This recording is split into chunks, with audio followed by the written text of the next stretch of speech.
నమస్తే ఫ్రెండ్స్, టేస్టీగా ఊరమిరపకాయలు చేయబోతున్నా. ఊరమిరపకాయలు చేయడం కోసం పచ్చిమిరపకాయలను తీసుకుని ఇలా మధ్యలోకి చీరుకోవాలి. ఇలా మిరపకాయలన్నిటిని చీరుకొని పెట్టుకోవాలి.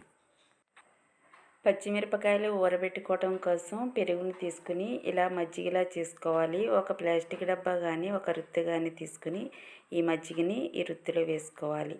అలాగే 2 నిమ్మకాయలని జ్యూస్ పిండుకోవాలి. 1 స్పూన్ పసుపు వేసుకోవాలి. 2 స్పూనుల జీలకర్ర వేసుకోవాలి. 1 కప్పు కళ్ళుప్పు వేసుకోవాలి. ఈ మజ్జిగనంతా ఒకసారి మిక్స్ చేసుకోవాలి. పచ్చిమిరపకాయలని చీరి పెట్టుకున్నాం కదా, ఈ పచ్చిమిరపకాయలని ఈ మజ్జిగలో వేసేసుకోవాలి. ఒకసారి ఇవన్నీ మిక్స్ చేసుకుని మూత పెట్టుకుని నైట్ అంతా ఊరనివ్వాలి.